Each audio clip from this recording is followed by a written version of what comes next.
Party പദവി ലഭിക്കുന്നതിനുള്ള മാനദണ്ഡങ്ങൾ സംബന്ധിച്ച് താഴെ പറയുന്ന പ്രസ്താവനകൾ പരിശോധിക്കുക. ലോക്സഭാ തിരഞ്ഞെടുപ്പിലോ നിയമസഭാ തിരഞ്ഞെടുപ്പിലോ 4 അതിലധികമോ സംസ്ഥാനങ്ങളിൽ നിന്നും ആകെ പോൾ ചെയ്ത് സാധുവായ വോട്ടിൻ്റെ 6% നേടിയിരിക്കണം. എങ്കിൽ മാത്രമേ ഒരു നാഷണൽ പാർട്ടിയാവാനുള്ള ക്വാളിഫിക്കേഷനായിട്ട് അത് കണക്കാക്കും. ഏതെങ്കിലും സംസ്ഥാനങ്ങളിൽ നിന്ന് കുറഞ്ഞ 4 ലോക്സഭാ സീറ്റുകളിൽ നിന്നോ എന്ത് ചെയ്യണം? വിജയിച്ചിരിക്കണം. ലോക്സഭയിലെ ആകെ സീറ്റുകളുടെ 2% സീറ്റുകൾ കുറഞ്ഞത് 3 സംസ്ഥാനങ്ങളിൽ നിന്നും എന്ത് ചെയ്യണം? നേടിയിരിക്കണം. 4 സംസ്ഥാനങ്ങളിൽ സംസ്ഥാന പാർട്ടിയെ അംഗീകാരം നേടിയിരിക്കണം. എങ്കിൽ മാത്രമേ എന്ത് ചെയ്യത്തുള്ളൂ? ഒരു ദേശീയ പാർട്ടിയായിട്ട് അല്ലെങ്കിൽ നാഷണൽ പാർട്ടിയായിട്ട് അംഗീകരിക്കത്തുള്ളൂ. കേരളത്തിലെ തദ്ദേശ സ്വയംഭരണ തെരഞ്ഞെടുപ്പുമായി ബന്ധപ്പെട്ട ശരിയായ വസ്തുതകൾ ഏതൊക്കെയാണെന്ന് നോക്കാം. കേരള സംസ്ഥാന തെരഞ്ഞെടുപ്പ് കമ്മീഷണർ കാലാവധി എത്രയാണ്? 5 വർഷം അല്ലെങ്കിൽ 65 വയസ്സ് വരെയാണ്. ഭരണഘടനയുടെ അനുച്ഛേദം 243K പ്രകാരമാണെന്ത് സംസ്ഥാന തെരഞ്ഞെടുപ്പ് കമ്മീഷൻ രൂപീകരിച്ചിട്ടുള്ളത്. കേരളത്തിൽ ആദ്യമായി പഞ്ചായത്ത് തെരഞ്ഞെടുപ്പ് നടന്നത് 1963-ലാണ്. അപ്പോൾ ഈ പറഞ്ഞ 3 പ്രസ്താവനകൾ എന്താണ്? ശരിയാണ്. നിലവിൽ ഇന്ത്യയിലെ അംഗീകൃത ദേശീയ പാർട്ടികളുടെ എണ്ണം എത്രയാണ്? 6ആണ്. അപ്പോൾ ആ 6 ദേശീയ പാർട്ടികൾ ഏതൊക്കെയാണെന്ന് നോക്കാം. Indian National Congress, Bharatiya Janata Party, Communist Party of India, Bahujan Samaj Party, National People's Party, Aam Aadmi Party. ഒരു പാർട്ടിക്ക് കേരളത്തിൽ സംസ്ഥാന പാർട്ടി പദവി ലഭിക്കാനുള്ള വോട്ട് ശതമാനം എത്രയാണ്? നിയമസഭാ തെരഞ്ഞെടുപ്പിൽ ആകെ പോൾ ചെയ്ത സാധുവായ വോട്ടിൻ്റെ 6% വോട്ടും കുറഞ്ഞത് 2 നിയമസഭാ സീറ്റുകൾ എന്ത് ചെയ്യണം? നേടിയിരിക്കണം.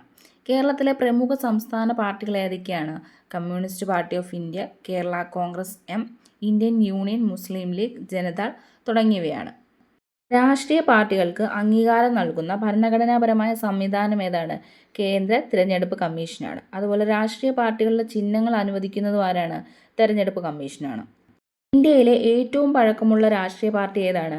ഇന്ത്യൻ നാഷണൽ കോൺഗ്രസ് ആണ്. അതായത് INC 1885-ലാണ് രൂപീകരിച്ചിരിക്കുന്നത്. ഒരു ജനാധിപത്യ രാജ്യത്തെ രാഷ്ട്രീയ പാർട്ടികളുടെ പ്രധാന ധർമ്മം എന്താണ്? പൊതുജനാഭിപ്രായം രൂപീകരിക്കുക, തെരഞ്ഞെടുപ്പിൽ മത്സരിക്കുക, ഗവൺമെൻറ് രൂപീകരിക്കുക, ഭരണത്തെ നിയന്ത്രിക്കുക. ഇതൊക്കെയാണ് ഒരു രാഷ്ട്രീയ പാർട്ടികളുടെ പ്രധാന ധർമ്മം എന്ന് പറയുന്നത്. ഇന്ത്യൻ തെരഞ്ഞെടുപ്പ് കമ്മീഷൻ നിലവിൽ വന്നതെന്നാണ്? 1950 ജനുവരി 25. ഈ ദിവസമാണ് ദേശീയ വോട്ടേഴ്സ് ദിനമായിട്ട് ആചരിക്കുന്നത്. തെരഞ്ഞെടുപ്പുകളെക്കുറിച്ചുള്ള പഠനത്തെക്കുറിച്ച് പറയുന്നത് എന്താണ്? സെഫോളജി. സ്വതന്ത്ര ഇന്ത്യയിലെ ആദ്യ പൊതു തെരഞ്ഞെടുപ്പ് നടന്നതെന്നാണ്? 1951 ഒക്ടോബർ മുതൽ 1952 ഫെബ്രുവരി വരെയാണ്. ആദ്യ പൊതു തെരഞ്ഞെടുപ്പിൽ എത്ര ലോക്സഭാ മണ്ഡലങ്ങളാണ് ഉണ്ടായിരുന്നത്? 489. ഇന്ത്യയിലെ ആദ്യത്തെ സഖ്യകക്ഷി ഗവൺമെൻറ് കേന്ദ്രത്തിൽ അധികാരത്തിൽ വന്നത് ഏത് വർഷമായിരുന്നു? 1977. അത് മൊറാർജി ദേശായിയുടെ നേതൃത്വത്തിലാണ്. കേരളത്തിൽ ആദ്യമായി ഒരു സഖ്യകക്ഷി മന്ത്രിസഭ അധികാരത്തിൽ വന്നതെന്നാണ്? 1960-ലാണ്. അത് പട്ടം താണുപിള്ളയുടെ നേതൃത്വത്തിലുമായിരുന്നു. ഒന്നിലധികം രാഷ്ട്രീയ പാർട്ടികൾ ചേർന്ന് ഭരണത്തിൽ പങ്കാളികളാകുന്ന സംവിധാനത്തെയാണ് എന്ത് പറയുന്നത്? സഖ്യകക്ഷി ഭരണം അല്ലെങ്കിൽ മുന്നണി രാഷ്ട്രീയം അല്ലെങ്കിൽ കൊയേലീഷൻ പൊളിറ്റിക്സ് എന്ന് പറയും. രാഷ്ട്രീയ പാർട്ടികളും അവ സ്ഥാപിച്ച നേതാക്കളും ഏതൊക്കെയാണെന്ന് നോക്കാം. ഇന്ത്യൻ നാഷണൽ കോൺഗ്രസ് അതായത് INC സ്ഥാപിച്ചത് A.O. ഹ്യൂമാണ് 1885. ഭാരതീയ ജനതാ പാർട്ടി AB വാജ്പേയിയും LK അദ്വാനിയും ചേർന്നിട്ട് 1980-ലാണ് സ്ഥാപിച്ചത്. Communist Party of India MN റോയിയാണ് 1925-ലാണ് സ്ഥാപിച്ചിരിക്കുന്നത്. ബഹുജൻ സമാജ് പാർട്ടി ആണെങ്കിൽ കാൻഷി റാം, അതുപോലെ ശിവസേനയാണെങ്കിൽ ബാൽ താക്കറെ, തൃണമൂൽ കോൺഗ്രസ് ആണെങ്കിൽ മമതാ ബാനർജി, ആം ആദ്മി പാർട്ടി അരവിന്ദ് കെജ്രിവാൾ. സ്വതന്ത്ര ഇന്ത്യയിലെ ആദ്യത്തെ മുഖ്യ തെരഞ്ഞെടുപ്പ് കമ്മീഷൻ ആരായിരുന്നു? സുകുമാർ സെൻ ആയിരുന്നു.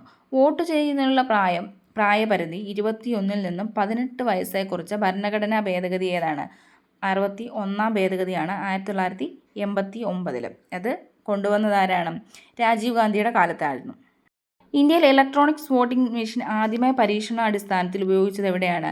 കേരളത്തിലെ പറവൂർ നിയമസഭാ മണ്ഡലത്തിലാണ് 1982. സംസ്ഥാന തെരഞ്ഞെടുപ്പ് കമ്മീഷനെക്കുറിച്ച് പരാമർശിക്കുന്ന ഭരണഘടനാ അനുച്ഛേദങ്ങൾ ഏതൊക്കെയാണ്? Article 243Kയും പഞ്ചായത്തുകളെക്കുറിച്ചാണെങ്കിലാണ് 243K. ആർട്ടിക്കിൾ 243 ആണെങ്കിൽ മുനിസിപ്പാലിറ്റികളും. കേരള സംസ്ഥാന തെരഞ്ഞെടുപ്പ് കമ്മീഷൻ നിലവിൽ വന്നതെന്നാണ്? 1993 ഡിസംബർ 3-നാണ്. സംസ്ഥാന തെരഞ്ഞെടുപ്പ് കമ്മീഷണറെ നിയമിക്കുന്നത് ആരാണ്? ഗവർണറാണ്. സംസ്ഥാന തെരഞ്ഞെടുപ്പ് കമ്മീഷന് കാലാവധി എത്രയാണ്? 5 വർഷം അല്ലെങ്കിൽ 65 വയസ്സ് വരെ. ഏതാണോ ആദ്യം വരുന്നത് അത് തന്നെയാണ് കേന്ദ്രത്തിലെയും തിരഞ്ഞെടുപ്പ് കമ്മീഷൻ്റെ കാലാവധി. കമ്മ്യൂണിസ്റ്റ് പാർട്ടി ഓഫ് ഇന്ത്യ പിളർന്ന് CPIM രൂപീകൃതമായത് ഏത് വർഷമാണ്? 1964 ദ്രാവിഡ മുന്നേറ്റ കഴകം അല്ലെങ്കിൽ DMK സ്ഥാപിച്ചതാരാണ്? CN അണ്ണാദുരൈയാണ് 1949. ഇന്ത്യയിലെ ആദ്യത്തെ വനിതാ പാർട്ടി ഏതാണ്? All India women's conference. മറ്റൊരു പ്രധാനപ്പെട്ടത് 2007 രൂപീകരിച്ച യുണൈറ്റഡ് വുമൺസ് ഫ്രണ്ട് ആണ്. താഴെ പറയുന്ന പാർട്ടികളും അവയുടെ ചിഹ്നങ്ങളും നോക്കാം. ആം ആദ്മി പാർട്ടിയുടെ ചിഹ്നം എന്താണ്? ചൂലാണ്. അതുപോലെ ബഹുജൻ സമാജ് പാർട്ടിയുടേത് ആനയും. ആസാം ഒഴികെയുള്ള സംസ്ഥാനങ്ങളിലാണ് കേട്ടോ. സമാജ്വാദി പാർട്ടിയാണെങ്കിൽ സൈക്കിളാണ്. നിലവിൽ ഇന്ത്യയിൽ എത്ര ലോക്സഭാ മണ്ഡലങ്ങളിലേക്കാണ് തിരഞ്ഞെടുപ്പ് നടക്കുന്നത്?